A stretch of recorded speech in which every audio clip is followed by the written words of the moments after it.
mu sinsan ye nkron ni ejina de asedama twere de ampoba se ya dom so adoma kan ho waboa ya madwoda foforo aba betu ye ntiri so ode fobo so me de to so de nu ene me ensansema do ye nsaka no se di kanya boy de power na chiri po enso promise wa ni me nu chiri po enso na fe promise tv enso eso Emmanuel Odro Korea. The gospel according to Korea no pay day Jimmy James Cliff JJC was ya no pay ya boboso on timbo chidom Kokwadi Chum Network Castle Wanso MC Awaniko from boom and ye day some Wofa Atta Frimpong meeting na anopay mini abia Nana Afia Bronion Popebi Pesa White and somewhere ye de banu bi artificial de besi akro manga na woni a ekofa tomatoes edebo mamu kabo muku kire se de aduru de oso mkopiem paga ye de nchiremu eba edom dudu ne ba no didi eye owura mahama yerega na wode atudwa kire se no baga waya pressure bie ni hwa ebetumi aba wo mo so da se wo mo nsan kofa koko price dada no enfamra wura bi na ka se pani bi wo kire se samra mampenda da jeje rodin so enyan ba bi kro wura asrafu dwumanum papa no abon ne exam se kra wo fedi pani bi na twi ni fe na wahini bi a wono ewo eye galanda na se enkran wo mo asase so na ye en wama fire oja prophet fire oja 3 days ultimatum wase wasofo infamra no wo mepachowe eye bi asemwa ani ensam no benya nkyeremu abose banka ne papa enti brabaji bi pa acho kania no pempra die biada ya wo pe brakumase adum pz anti attack for den mafei keje tie du ba nim hwe wo be san ahia ye na wapomodin apie mo pa ne promise dan brani mu freno boss ba plaza bomodin na brai beje utu aton de ko fie wadwuma mi awodo 0536 095966 0536 095966 boss ba kani apafie Sanso na sofo reko heba center krasi doctor si yade bi ha wo no tuanamo ne fabra na so ye wo ye edu Ebusiafo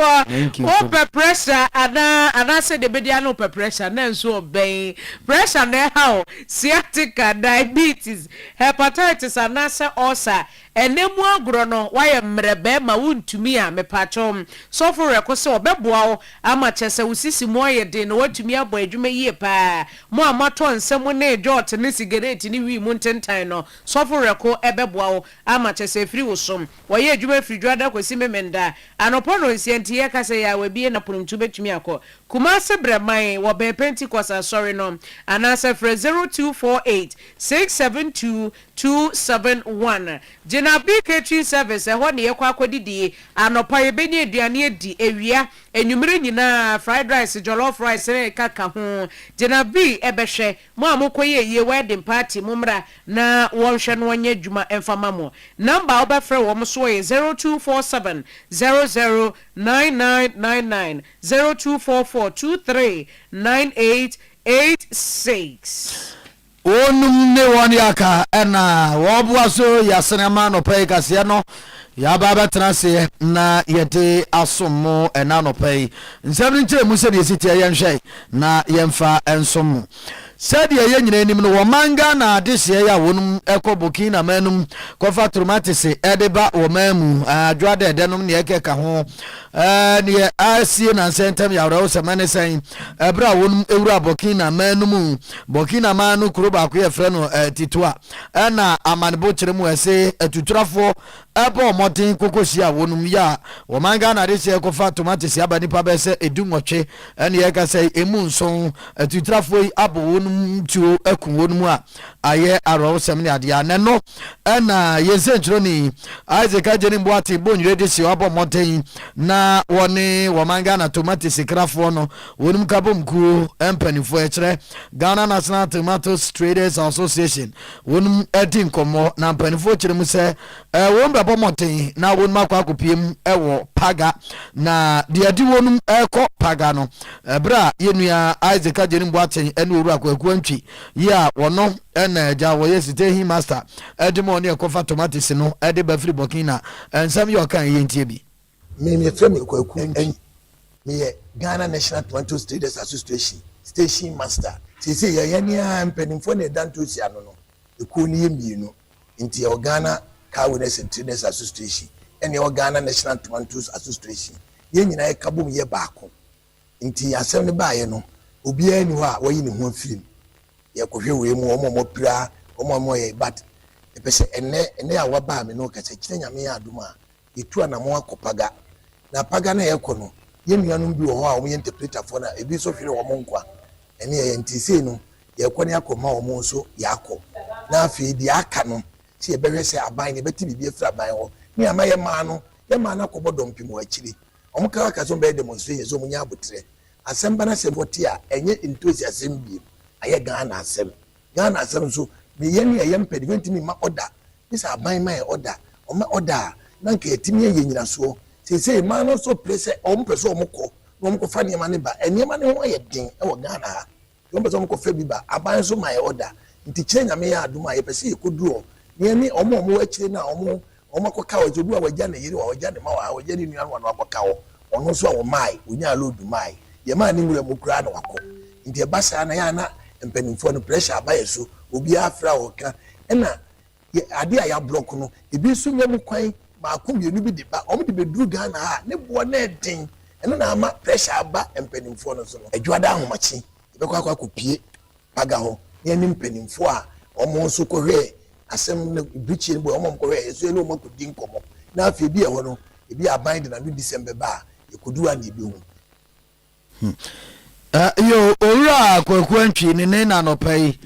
yate yakrai yentu akase ebo no so na no kwaku akuafo ye demonstration wo mo sem nyina yetiawa wo mo si aban bebe wo sha wo mo bose wo be peja kwaku obo no mu akosoro afede wo ba ya 100 Ghana pen wo de to soma wo mane wo mayende wo mo fa ne saa kitu abi nsa afi na no wo mo tiwa yankwate a yate kwaku obo so se ehwi 1038 Ghana no am say papa eni enka you 100 no na ne for yesika to o maye na tazi ya akwati ye pa de ye ntiase ye wo makoye hu demonstration nyina na ba ko placards a wotwero so wo say aban we ye killnet government na edo na tere se amanfo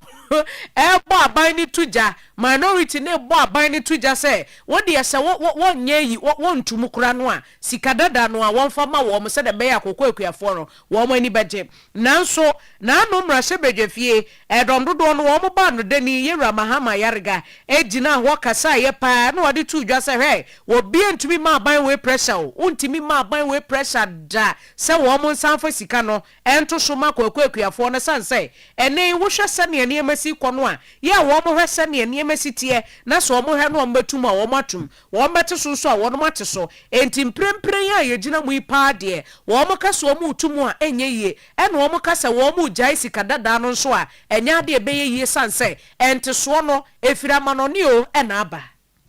Just because you think that cocoa politics is what can help your party, I can assure you that the demonstrators, we know who they are. We know who they are. We know who the demonstrators are. We know who the demonstrators are. And we know their real motivation. We know their real motivation for demonstrating. And we know that genuine cocoa farmers know that there is a world crisis.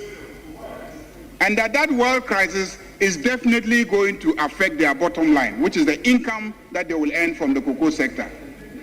And so you cannot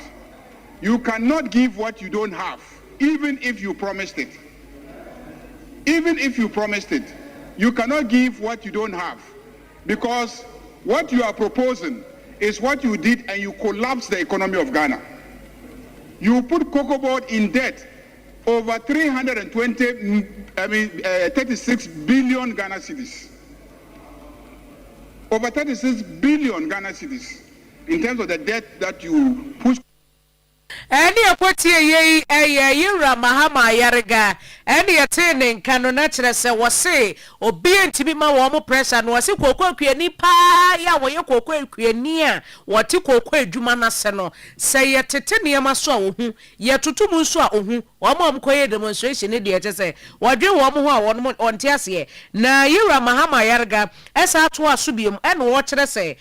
smallholder farmers no ena kire se wo mo ne mrase bedwafo ni bia ka bomu a wo mo ye niam bi ni ade nanso wo kire mu a prices no ano folia na falling tie ye hu hwea enye yie. Mr. Speaker, there are many cocoa farmers sitting in this chamber. There are many cocoa farmers. So cocoa farmers are with us here. Cocoa farmers are with us here. So, Mr. Speaker, cocoa farmers are always here. A lot of the people sitting here are sons and daughters of cocoa farmers. So cocoa farmers are part of us. They are always here. Many of the dignitaries that you see sitting tomorrow, many of them have cocoa farms. So don't imagine that cocoa farmers are some different category. All of us, when the cocoa prices go down, I can assure you that many members of parliament sitting on this side are also going to lose income. And I know ministers who are cocoa farmers, and I know that they also are going to lose income. Kwati ye yira mahama yarga ya wono edom dodo no wo mo ba no deni ya twaso ya kwanim na prampram ana mampani John Dramani Mahama ene fidibrani bi ya watu ndi B5 plus limited steel one manufacturing plant ana na obi ano na ho no de nsemato dwa no chirim sese wo ma no sebe yes sembi yentumi enye se da bia ne ahode ne yaso ne nyina ne yachim na ede ya pampam ne ede akokosi broni maso na yakwa sikatwe bi ne ede amaye nti ese ye pekwane ye befa so na mfidi nwumam wo ma no yenso yatimi agina brane no nti o chirim account bi ama abano aye nhyehyeye a wode tabo ato na de bini ya omanga na ye maso ye chim ni nyina da na ye de agus ma ahodo mu ni ye de komo no ne akwakoton no o se ese aban abra sa de na bra aban abra no botani etiawa ene se woni a eje mfidi nyuma won so de ohun je ehye omanga na mu di na de hu dwuma ne ade no wonum so benya akande de kwasi broni kan raw materials ne bi na wonum so edi dwuma no nti sa na de ahodo no a ye betimi di bia ye dwuma omanga na mu ha na yesesa edeko amanone no aban abra wose saa na mo ayetu no yenya kura no afibia American choppable dodese ya yemfiansa montesio munkan ena asene no bese wo pepe ayenu aduonum ko opepe asa 250 to 300 million dollars annually. Industrial capacity requires raw material security. Ghana generates substantial volumes of scrap metal annually through construction, demolition, vehicle imports, and industrial activity. For too long, a significant portion of that scrap had been exported in its raw form. By restricting non-ferrous scrap exports, the government ensures local processors have priority access to raw material for their production. This policy of banning non-ferrous scrap is expected to boost processed metal exports by $250 to $300 million annually. Ghana Mampani John Dramani Mahama ne anopai ebi ne yede asomwe na yeto so eni enkoye nim chief priest anase konfo ya wowo ga eye land anase nkran ya sase so na ye eno ama eye osofofa ya woja enefo makoma yensa se wonfa mra empanyifo animu ena chese cheope bia wo ho bia wo mepa anase entokwa bia ewo one maame bi ntem no wo mo hwe no wo mo nka ho asem na assembly nchiremu enie na nsei wo kwa TikTok social media ne so a ene anya asem ketwa wo hono mo maame bi e friend ola maame kire se won de wo betumi de wo kra no akwa akopie mu echiri baby ene e friend se so travel wokɔ ne nkyɛn na so ompɛsɛ o me kra no kɔ etire na me kɔhwɛ niema bi a wosunsumu niema bi a ɛkɔ so ne ade a ɛne maame sɛ so travel ɔyɛ ho adwuma ɔyɛ ade pa na ɛno na nanse fa ya oja ɛbɛtena TikTok isu na ɛne wɔtoto ma ne maame ɛde to maame anim sɛ wɔyɛ azaa wɔyɛ kontompo wɔyɛ nabra beni yɛni bibia wɔ hɔ no my friend sɛ so travel kɔ a wɔbɛgye sika na edi kwa entimo obi ankɔ hɔ na yɛkyerɛ mu a yɛso wɔkan yɛ akɔka sɛ maame no koraa sebi wɔyɛ ahyawo afei maame no ne ba a wawo no koraa no ɛnyɛ ni kuna wɔne ne te ɛma enti no ɛho nsɛm akɔkɔyɛ pinso ne no ɛne nam so a nananom ahemfo yɛ a wɔmo ɛwɔ enkramantam no mu wɔmo te yɛ a wɔmo se da bi wɔba de nka ne nya ntɔkɔ a yɛnkasa nkodu saa mpɛmpɛnso no enti fa ya wogye yɛ ma nefoa miɛnsa sɛ bra na bɛyi wo ho ano ɛ deɛ ɛbɛti no sɛ ɔde ɔyɛ sɛ mpanimfoɔ no sɔle a na ɛkyerɛ sɛ yɛbie na efie ha yɛ busumfo fie fie ɔsɔre yɛ no saa ɔde ɔka no sɛ oni sɛ asɛm no ewie nti ɔpatɛ wɛba nti ɛma after thousand ɛkyerɛ no ɛbɛti ne ɛsi nwa gbɔgbɔrɔ mu ɔde krataa pɛfie ha sɛ ɔno de ne na ɛti asɛm no ɛsɛ asɛm a yɛnyɛ wie a yɛbu fɔ no yɛnku biribiara no ɛba ne sɛ ɛna no nwa gbɔgbɔrɔ mɛka sɛ asɛm no ɛnti saa ne nyinaa no to ɛtɔ no sɔ mɛma yɛntwɛ wɔ nim bɛsi ɛnɛ no a yɛntu wɔn ka yɛhu biribiara nti mpanimfoɔ no sɛ na asɛm no ayɛ no ɔmo wɔn up to Monday sɛ ɔno wɔn mma mpanimfoɔ bɛtu ɔmo so nti sɛ obi ti ana obi ho sɛ biribi kɔ so a mɔmfa ebuo bi mfa blame bi a mɔmfa bi a ɛsan sɛ wɔmfa enibie ɛne ebuo ɛmɛ fie mu nti ɔno yɛamo up to Monday so wɔn mma mpanimfoɔ bɛfa ho adi. ɛne ekotie yei ɛyɛ owura yɛ wɔdo ɛyɛ kɔnfo ɛwɔ ga ɛyɛ asase no so na yɛ ɛne ɛte ne nkan na monyima so na muntie bia bebom pani bia ne dini Edwin Kwame na Sam brebi atwa mu ɛne wɔ mangana asrafo dom no na wɔ panipa ya ɔdo no no no mu baako Major General retired one adin so to dwa no ɔkyerɛ sɛ hɛ do say nya pani bi na twi ne fa mu anka asrafo dwuma no nko ntimi nwuram wo se papa no abon nti obewura asrafo dwuma mu so hwɛ ya wo no ye no wo report o wan paase na sabra no pani ya na asrafo da wo no eno ho edin no se da bi do den se onim prentwi nti so abon kura no a obema no akam na pre ne di watwi di ama wo no ene ma woje rodin se ka asrafo dwuma na senke ko ba se ye fanse se kan so se nipa no ne body money na dinim ni ade so hwa wo paase a rodin se nka wo ama no yesra nimpo na nkampese wa be ku aba be di wo manga na so na so kire mu a wonum si se gina no wie ye ma papa ne ka mu no akire no wo se onum etu aso kapa out of women more of rumor that the commanders trusted their ABCs. They didn't realize that the young ones were talking in the messes. June 4th, if anybody had told me June 4th was coming, I would have believed it. I just finished my service and Marcy as commander and moved to Accra as chief of staff. In fact, he always looks scruffy to me. And the Air Force commander, it was the Air Force commander's own personal decision that, in fact, that he wasn't passing his exam. He was a good pilot and that they should keep him. If the rules had been applied, Lawrence wouldn't have been in the service. They all thought it was a nice job. They could handle it. Just at their parents. Because after all, when they finished, what was it? Amedime crime was that he had taken armed forces loan to buy one, and I took armed forces loan to buy this house. So it means I was also guilty. If the charge for Amedime was that he had used armed forces loan to buy a house, and for that matter, he was, and this house, when I bought it, was 34,000 cities. And he wasn't passed as a more passing his says and sit as any back put him so coach or try not the ashok mine. 15 year I am not 18 was a bomotin na ebra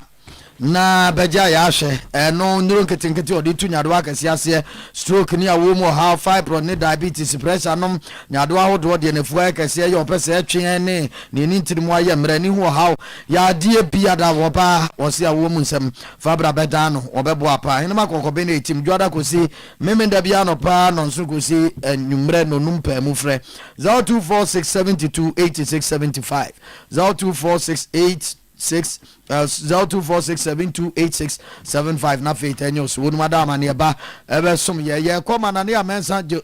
Jehovah is God what the obs no ato amoso na no pay old boy na kwesi aduma prem person finidi she prem school publications nyan support you busu no aduma for ye nchiamu old boy na kwesi aduma prem pe midin de Wofa Atta Frimpong mene minuaba Nana Afia Bronion Poppy Big Pesa White yes sorry Nana ya mensa Joel at the OBS etwaso Oseko bra bejo nsan body no Jehovah is God Ose no de nsan body no Jehovah is God eno kwa de mejaika Mejaika. Asa me man conditions. Mejaika. Onko fena busi apani. Atade boni ani do. Odifu aboni ani dese. Mi wo bi da. Okay we. Odi eja. Wo so me okay we. Boni ani dese. Wanyo. Ejo adaka dan ni de. Papa solo. Adasa makajo asa me peni bi frame ze nana. Na ese ni ya basic yi. Beje fa komano. Am jo ben ma menka condition me beje a me fa ngonto de. Kaja I just on one of the because of any beje a. Any ese me ba de a. Na is wo me bi se ne wo suji we. Aha, ne fa ne de komano. O dem ti. Na se me ba no de. Eza wo dia komane pa na ado anu apo. Makani play into me nko. O say o de your girl say na chere ma me nsia. Okay, Prophet Atta Frimpong. Any in your bar a year, Afia Bronion and no pay woman in no